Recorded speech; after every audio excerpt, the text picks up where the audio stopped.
계획하시니 너를 통해 하실 일 기대해. 주님을 통해 주님을 통해 계획하시니 부족한 입술로 찬양하게 하시니 주님을 통해 계획하시니 너를 통해 하실 일 기대. 우리 한 번 더 주님을 통해 주님을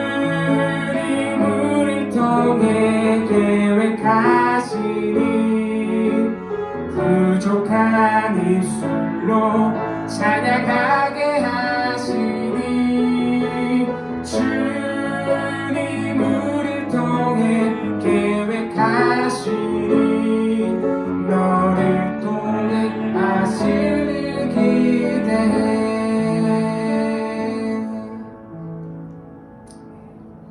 우리 다같이 사도행동하심으로 각자의 신앙 고백하시겠습니다. 나는 전능하신 아버지 하나님 천지의 창조주를 믿습니다. 나는 그 유일하신 아들 우리 주 예수 그리스도를 믿습니다. 그는 성령으로 잉태되어 동정녀 마리아에게서 나시고 본디오 빌라도에게 고난을 받아 십자가에 못 박혀 죽으시고 장사된 지 사흘 만에 죽은 자 가운데서 다시 살아나셨으며 하늘에 오르시어 전능하신 아버지 하나님 우편에 앉아 계시다가 거기부터 살아있는 자와 죽은 자를 심판하러 오십니다. 나는 성령을 믿으며 거룩한 몸 교회와 성도의 교제와 죄를 용서받는 것과 몸의 부활과 영생을 믿습니다. 아멘.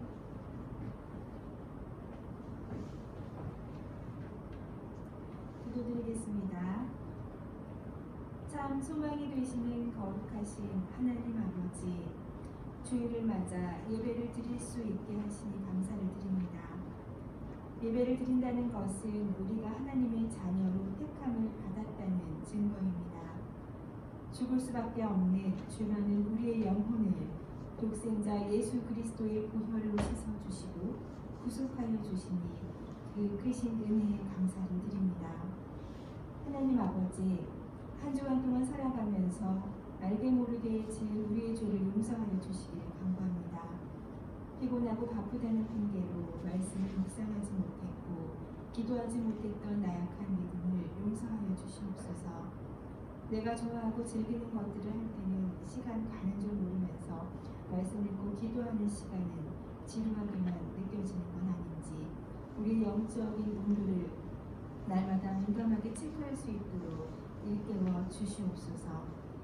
자비로우신 하나님 아버지, 코로나가 오랫동안 지속이 되는 가운데 비대면 예배가 기약 없이 장기화되어가고 있습니다. 각자의 처소에서 예배를 드리고는 있지만 온라인 예배가 지속될수록 예배를 편안하게만 드리려는 마음이 자리 잡을까 염려가 됩니다. 준비된 마음으로 정성껏 주님의 전에 나와 다 같이 모여서 진정으로 하나님께 예배를 드리고 싶습니다. 속히 그날이 올 수 있도록 우리 모두가 기도하게 하여 주시옵소서. 하나님, 중고등부 학생들이 이제 겨울방학을 맞이하였습니다. 건강하게 알차게 시간을 보내게 하시고 무엇보다도 말씀 읽고 기도하는 시간을 통해 하나님을 인격적으로 만나는 시간을 갖게 하여 주시옵소서. 이제 말씀을 듣습니다. 주님의 말씀 깨닫게 하시고 마음판에 새겨 실천하는 삶 살아가게 하여 주시옵소서. 이 모든 말씀 살아계시고 역사하시는 우리 주 예수 그리스도의 이름으로 기도드렸습니다. 아멘.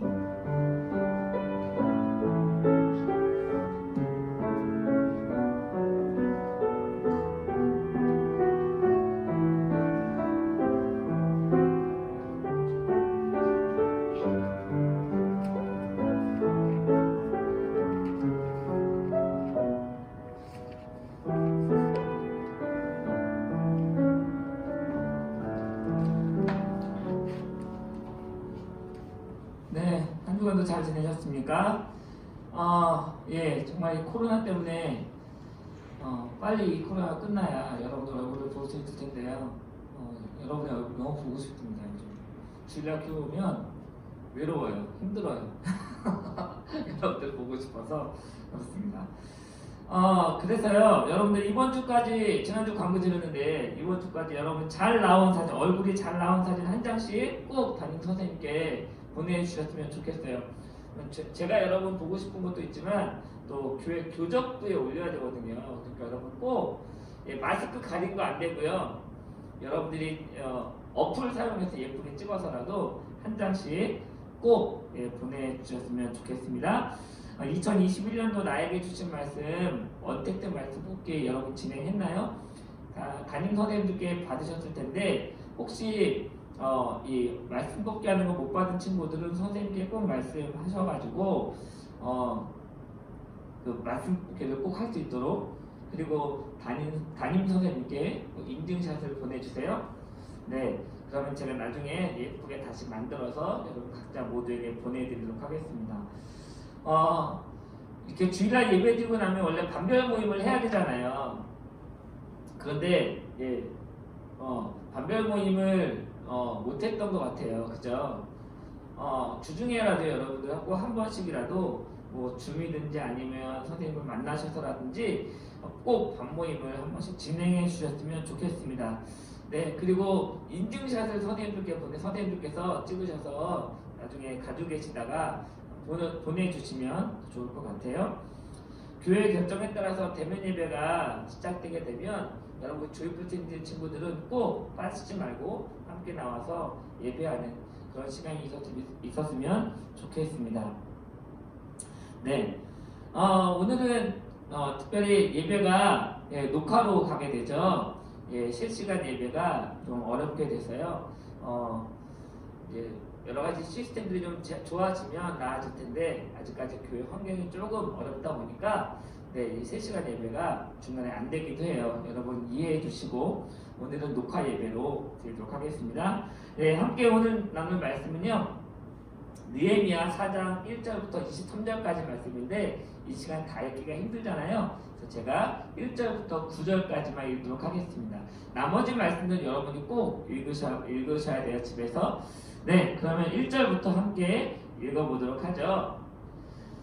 산발랏이 우리가 성을 건축한다 함을 듣고 크게 분노하여 유다 사람들을 비웃으며 자기 형제들과 사마리아 군대 앞에서 일러 말하되 이 미약한 유다 사람들이 하는 일이 무엇인가? 스스로 견고하게 하려는가? 제사를 드리려는가? 하루의 일을 마치려는가? 불탄 돌을 흙 무더기에서 다시 일으키려는가? 하고 암몬 사람 도비아는 곁에 있다가 이르되 그들이 건축하는 돌 성벽은 여우가 올라가도 곧 무너지리라 하더라. 우리 하나님이여 들으시옵소서. 우리가 업신여김을 당하나이다.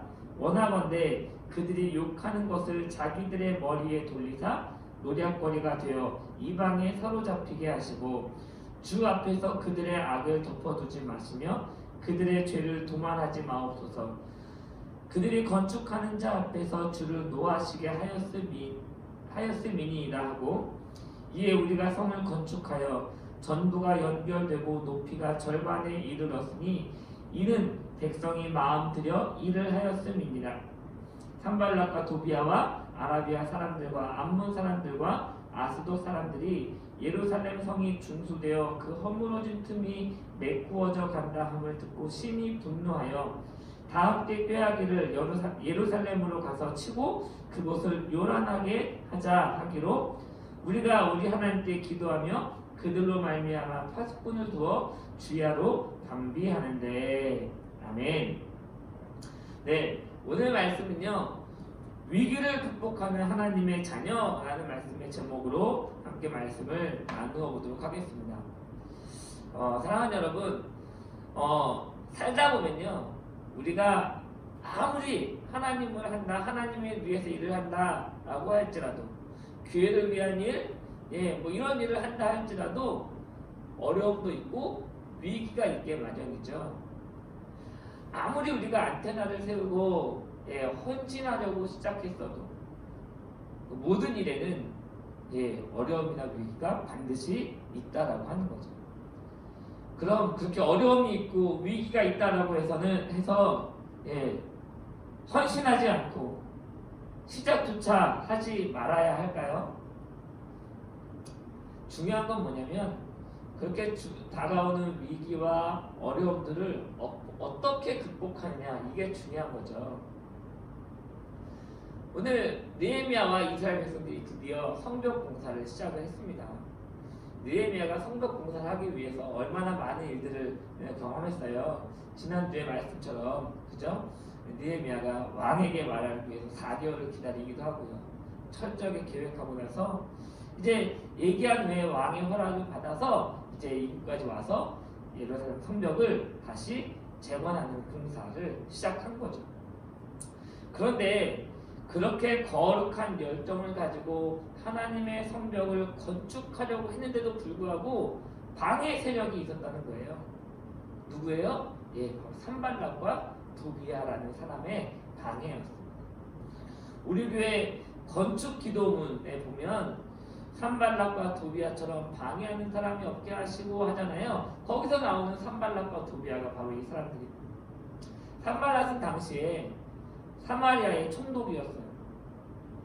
당시 이 예루살렘이 바벨론의 식민지였잖아요. 그래서 특히 식민국가로서 사마리아 도, 그러니까 우리나라로 말하면 강원도나 경기도 이런 거 있잖아요. 그 도처럼 사마리아 도에 포함되어진, 거기서 지배를 받게 되는 그런 식민지였다고 하는 거죠. 그런데 바벨론 왕 아다사스다 왕이 아주 두터운 신임을 받고 있었던 느헤미야가 이제 이 유다의 총독으로 오게 됩니다. 유다의 총독의 직분을 가지고 없었었는데 그런 직분을 새로 얻어서 오게 된 거죠.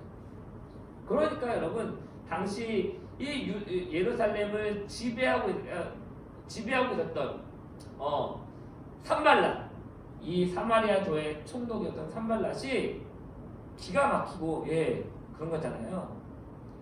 너무나 어이가 없고 더 화가 난 거예요. 느헤미야를 미워할 수밖에 없었죠. 그리고 더군다나 느헤미야는 왕의 신임을 받고 있었잖아요. 그러니까 자신의 지위가 위태로워질 수도 있었던 거죠.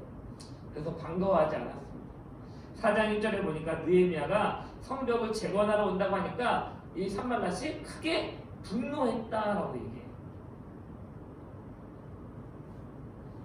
학자들에 의하면 이 산발랏의 아들의 이름에 하나님의 뜻이라는 이름을 넣었대요.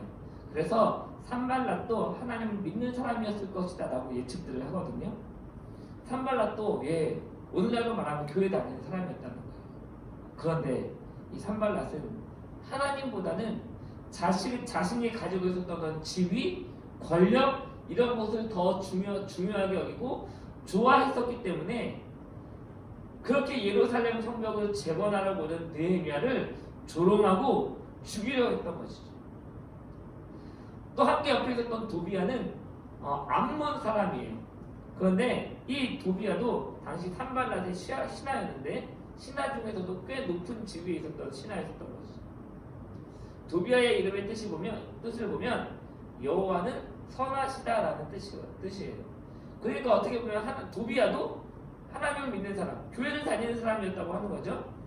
그런데도 불구하고 이 산발락과 도비야는 느헤미야를 환영하지 않아요. 이스라엘 백성들을 좋아하지 않습니다. 오히려 그들의 성벽 재건하는 것을 방해하려고 했던 거죠. 느헤미야가 하고자 했던 이 성벽을 재건하는 일은요, 굉장히 이스라엘 백성들에게는 중요한 의미를 가지고 있어요. 왜냐하면 여러분 보세요. 한 나라의 그 수도에 성벽이 없다라고 하는 것은 그 나라의 주권을 잃어버렸다라고 하는 거잖아요. 그래서 다시 그 성벽을 세운다라고 하는 것은 다시 그 주권을 회복하고 정치적으로, 군사적으로 어떤 힘을 갖춘다라는 의미거든요. 그렇기 때문에 느헤미야가 예루살렘에 와서 다시 성벽을 쌓으려고 하니까 그 예루살렘의 주권이 회복되고 군사, 정치적 이런 것들이 회복된다라고 생각하니까 산발랏이 좋아할 리가 없죠. 그래서 계속 방해 공작을 펼치게 되는 거죠. 그런데 산발락 또 아닥사스다 왕의 신하잖아요. 그러니까 느헤미야에게 어떤 물리적인 군사력을 동원해서 그를 죽이거나 어떤 공격할 수 없었던 거죠.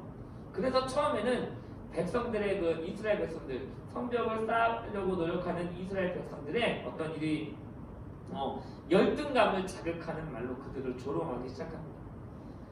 넌 안 돼. 야, 너는 그렇기 때문에 안 돼. 이러는 거죠. 마치 사탄이 우리를 조롱하듯이, 사탄이 우리를 미혹하듯이 그렇게 백성들을 향해서 조롱하고 위협했다라고 하는 거죠. 당시 이스라엘 백성들은 포로잖아요. 그러니까 지칠 대로 지쳐 있었어요. 그런 사람들에게 야, 너희가 얼마나 성벽을 잘 쌓는다고 네가 이렇게 성벽을 쌓고 그래. 너희가 쌓는 성벽은 여우 한 마리가 올라가도 무너지게 말 거야. 이러면서 조롱하는 거죠. 그런데도 불구하고 성벽이 계속 쌓여져 가자 이제 산발락과 도비아는 그들을 위협하는 거죠. 내가 군사들을 데려와서 너네들 내가 죽일 거야. 내가 너희가 전쟁까지도 할 거야. 뭐 이렇게 위협하는 거예요. 때로는 너희 지도자인 느헤미야를 내가 잡아 죽일 거야. 이렇게 위협해요. 그럼에도 불구하고 느헤미야와 유대 백성들은 더욱 성벽 재건에 힘을 쏟게 됩니다. 느헤미야는 같이 함께 노력하는 이스라엘 백성들을 두려워하지 말라. 그래서 격려하고 그들에게 힘을 북돋아주고 함께 계속해서 군사를 진행해 나가죠. 여러분 당시 이스라엘 백성들의 상황이 어떤 상황이었어요? 포로에서 해방되었어요? 아니잖아요. 아직도 포로 생활을 하고 있는 거죠. 종 생활을 하고 있는 거예요. 그러니까 이 백성들에게 지금 여유가 있어서 성벽을 재건하고 있는 상황이 아니라는 거죠. 자신들의 한몸 추스르기도 굉장히 힘든 상황인데도 불구하고 지금 온 열정을 다해서 성벽 재건하는 작업을 하고 있는 거예요. 그런데 주변에서 어떻게 해요? 이들을 조롱해요. 위협해요. 때로는 타협하자는 얘기가 쉴 새 없이 지금 들어오고 있는 거예요. 이런 상황을 느헤미야와 이스라엘 백성들이 어떻게 극복하고 있냐라고 하는 것에 우리는 초점을 두고 말씀을 들어야 되는 거죠. 여러분, 저는 지금 이스라엘 백성들이 이렇게 겪고 있는 위기, 느헤미야가 겪고 있는 이 위기는 지금 우리가 만나고 우리가 경험하고 있는 위기와 저는 같다라고 생각을 해요. 올 초부터 우리 성실하게 신앙생활 해보자. 다시 우리 이거 회복하자. 이렇게 말하면서 시작했잖아요. 2021년도에 그렇게 시작했어요. 그렇게 열심히 해보겠다고. 말씀 앞에서 내가 열심히 해보겠다고 시작했는데 공부 때문에, 입시 때문에, 자신이 이루고자 하는 것, 어떤 꿈 이런 것 때문에, 때로는 너무 나에게 중요한 친구들 때문에 우리가 하고자 하는 이 신앙생활이 어려움을, 위기를 겪고 있다고 하는 거죠. 때로 주변에서 이런 얘기를 해요. 야, 너 성적도 잘 안 나오면서 주일날 교회 간다고 공부 안 하면 야, 공부 포기하겠다는 거 아니야? 야, 교회에서 임원하고 교회에서 성경 공부하고 야, 그러면서 어떻게 너의 꿈을 이룰래? 야, 포기해 그냥. 야, 교회는 나중에 대학 가고 나서 다니면 되는 거야. 천국은 믿으면 가는 곳이라잖아. 그러니까 그때 가서 믿어. 지금은 대학 가. 좋은 대학 가야지. 야, 교회 재미없잖아. 월요일부터 토요일까지 열심히 공부했는데 주일만큼 우리 같이 놀자. 좀 제 인생을 즐겨야지. 여러분, 주변에 이런 다양한 말들이 우리를 조롱하고 우리의 신앙생활을 위협하고 우리의 신앙생활을 어렵게 만드는 거예요. 타협하자라고 계속해서 이야기하면서 우리의 신앙생활을 어렵게 만들어요.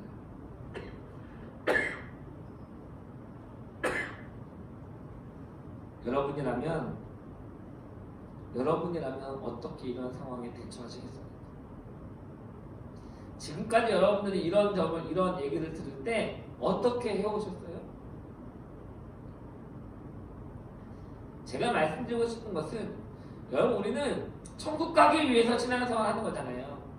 내가 신앙생활 하면서 행복하고 즐겁고 그러기 위해서 신앙생활을 하는데 그렇게 신앙생활을 하겠다고 하면서도 그런 상황에서도 어려움은 있다. 위기는 존재한다라는 거예요.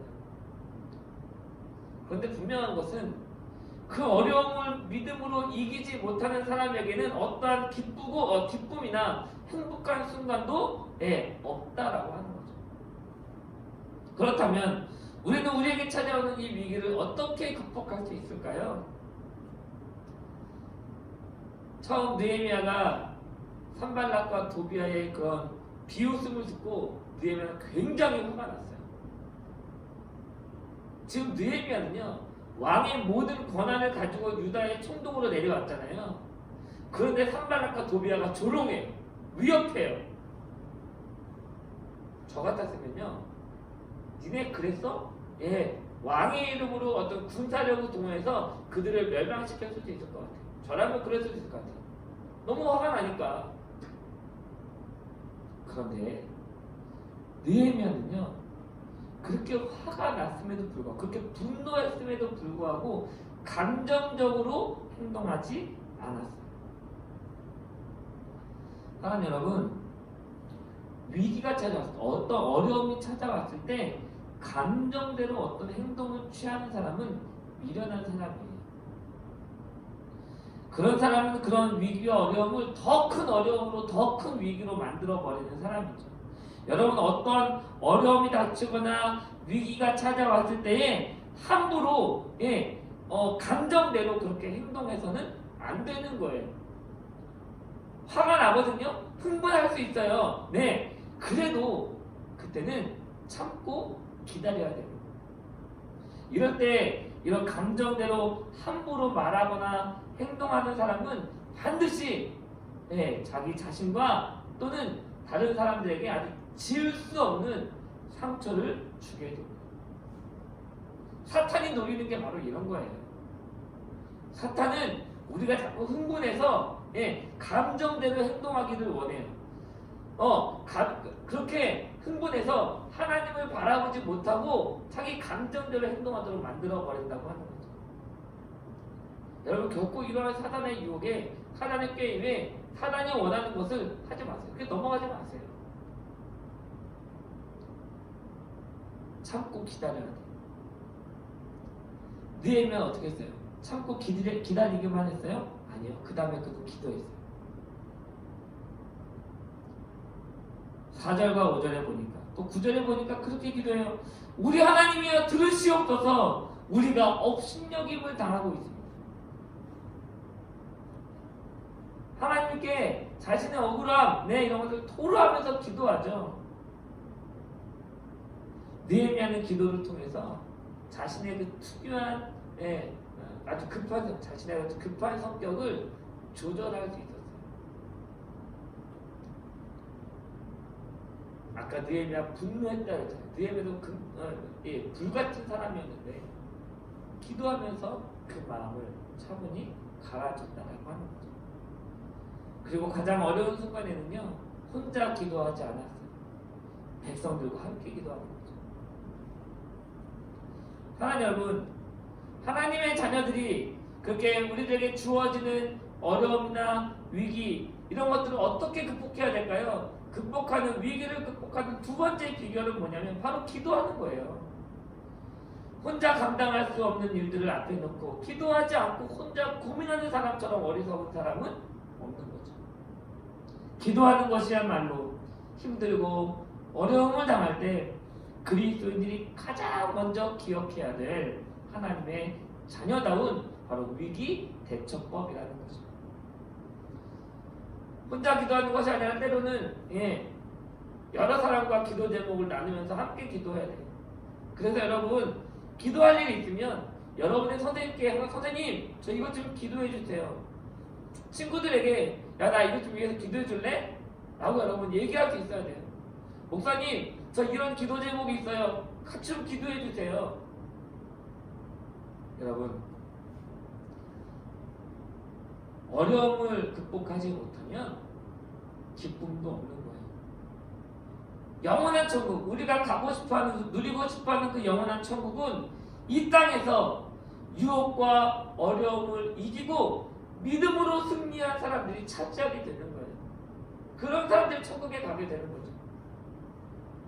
우리 모두가 이런 천국을 누릴 수 있는 사람이 됐으면 좋겠어요? 그렇게 기도한 이후에 느헤미야는 거기서 그치지 않았어요. 하나님께 기도했으니까, 기도했으니까 됐어. 우리들 제가 지난번에 말씀드렸죠? 예. 많은 그리스도인들이 하고 있는 오해가 뭐냐면 기도하면 다 된 줄 알아. 기도하면 끝이라고 생각해요? 아니요. 근데 끝이 아니에요. 느헤미야는 어떻게 했어요? 기도만 하고 거기서 그치지 않았어요? 어떻게 기도한 후에 느헤미야는 행동하기 시작했어요. 어떤 행동이요? 네. 구체적으로 성벽을 끝까지 쌓을 수 있는 그런 계획을 세우고 방법들을 마련하는 거죠. 그래서 횃불을 켜놓고 밤새도록 횃불을 켜놓고 파수꾼을 세워서 누가 공격하지 않나? 네, 이런 걸 지키기도 하고요. 또 그동안 혼자 다니던 사람들을 혼자 다니지 말고 여러 사람이 함께 모여서 다니라고 하기도 하고 그렇게 여러 가지 방법들을 동원해내는 거죠. 사랑하는 여러분, 감정대로 반응하지 않고 참고 기다렸다가 하나님께 기도하고 그리고 나서 행동하는 이 순서, 이것이 왜 중요하냐면요, 이 순서가 바뀌게 되면 정말 걷잡을 수 없이 일이 심각해질 수 있기 때문에 그래요. 느헤미야도 만약에 처음에 자기가 화났다고 해서 자신의 감정대로 그렇게 순서 없이 행동했다라고 한다면 아마 이 성벽을 재건하는 일이 힘들었어요. 그렇기 때문에 우리는 먼저 기도하고 행동하는 습관을 기도해야 돼요. 먼저 하나님 앞에서, 먼저 말씀 앞에서 생각하고 말하는 습관을 우리는 훈련해야 될 필요가 있어요. 기도하면서 우리의 마음을 하나님께 고정시켜야 되는 거죠. 느헤미야도 그랬어요. 그렇게 하다 보니까 후에 아주 치밀하고 그리고 치밀하게 계획하면서 그렇게 움직이고 또 백성들을 격려하면서 하나하나 일을 진행해 나가게 된 거죠. 결국 52일 만에 성벽을 다 재건하게 돼요. 여러분, 이스라엘 백성들에게 위기가 없어졌어요? 느헤미야에게 어떤 어려움이 없어졌습니까? 아니죠. 그 어려움과 위기는 그대로 있었어요. 그런데 기도하고 행동하니까 그 모든 위기와 어려움들을 극복해낼 수 있었던 것이죠. 이것이 중요한 거예요. 우리는 느헤미야가 하나님 앞에 성실한 사람이라는 것을 배웠습니다. 그럼 그는 하나님을 향해서 그리고 민족을 향해서 늘 안테나를 세우고 마음을 그곳에 두었어요. 그렇다고 해서 그가 감정적인 사람이었습니까? 아니었습니다. 예루살렘의 소식을 듣고 그는 마음이 아팠지만 감정된 행동하지 않고 오히려 계획하고 그 계획한 대로 실천하는 사람이었어요. 아무리 말씀을 묵상하고 설교를 많이 듣고 많이 배웠다 할지라도 말씀대로 살지 않으면 아무것도 아니에요. 하나님 나라는 말씀대로 살겠다고, 내가 들은 말씀대로 살겠습니다 라고 의지를 가진 사람들, 그런 사람들이 누릴 수 있는 것이 바로 하나님의 나라예요. 그것을 위해서 의지를 가지고 계획을 세우고 실천하는 사람이 바로 성실한 그리스도인, 성실한 하나님의 자녀라는 것이죠. 무엇을 얻기 위해서는 여러분 값을 지불해야 되잖아요. 하나님의 나라를 세워가고 하나님의 나라, 그 천국을 얻기 위해서는 우리도 값을 지불해야 돼요. 느헤미야는 자신이 누릴 수 있는 모든 것을 포기할 각오를 가지고 왕에게 이야기했어요. 그리고 그렇게 모든 왕의 권한을 가지고 예루살렘에 왔지만 그는 힘들고 어려운 상황을 맞이하게 되잖아요. 얼마나 방해가 심했어요. 여러분, 올바른 마음과 뜻을 가지고 움직인다고 해서 문제가 생기지 않는 것이 아니에요. 그러나 그때도 하나님 말씀에 성실한 하나님의 자녀가 그러한 모든 상황을 이겨내고 또 멋지게 세상을 이끌어가는 리더로 성장할 수 있는 거예요. 2021년도 새해잖아요. 거룩한 열정을 가진 성실한 하나님의 자녀가 되었으면 좋겠어요. 그렇게 부르심에 합당하게 생활하는 우리 모두가 됐으면 좋겠어요. 우리 광명의 교회 조이풀 친지가 그런 모임이었으면 좋겠어요. 느헤미야처럼 시대의 정신에 길들여지지 않고, 시대의 가치관을 쫓아가지 않고, 어떤 편리함이나 어떤 부유함에 길들여지지 않고, 오직 예수님께, 그리고 하나님 말씀에 성실하게 초점을 맞추고 그렇게 살아가는 우리 2021년도 광명내교회 조이풀 친지가 되시기를 주님의 이름으로 축원합니다. 기도하겠습니다. 하나님 감사합니다. 오늘도 귀한 말씀을 통해 느헤미야가 주어진 위기와 어려움들을 어떻게 극복해냈는지 말씀을 통해 배우게 하시니 감사합니다. 하나님, 오늘 느헤미야는 감정대로 행동하지 않았습니다. 그리고 참고 기다리고 그리고 나서 하나님께 기도했습니다. 기도한 것으로 그치는 것이 아니라 계획하고 그 계획을 실천에 옮기며 행동했던 모습을 우리는 보게 됩니다. 하나님의 자녀들이 주어진 위기를 어떻게 극복해내는가 느헤미야를 통해서 알려주셨는데, 우리 모든 친구들이 그렇게 느헤미야처럼 지혜롭게 자신에게 주어진 위기의 삶들을 이겨나갈 수 있는, 극복해나갈 수 있는 친구들에게 도와주옵소서. 특별히 하나님 앞에 열심히 하겠다고, 신앙생활 열심히 해보겠다고, 내가 하나님 말씀을 잘 들어보겠다고, 잘 읽어보겠다고 그렇게 다짐하고 결단했는데 여러 가지 힘들고 어려운 상황도 우리에게 주어질 수 있습니다. 그런 모든 어려움들을 믿음으로 이겨나갈 수 있는 우리 모든 조이풀 친지 친구들 되도록 인도하여 주시옵소서. 이제는 우리 주 예수 그리스도의 그 크신 은혜와 하나님 아버지의 무한하신 사랑하심과 성령님의 감화감동 충만케 하심이 오늘 말씀을 듣고 느헤미야처럼 감정대로 행동하지 않고 하나님께 기도하면서 계획한 대로 실천하겠다고 다짐하고 결단하는 우리 모든 친구들의 머리 위에, 그들의 삶 가운데, 학교와 학원 위에, 가정 가운데, 또 무엇보다도 우리 친구들을 사랑으로 가르쳐 주시는 선생님들의 머리 위에 지금으로부터 영원토록 함께 계시기를 간절히 축원하옵나이다. 아멘.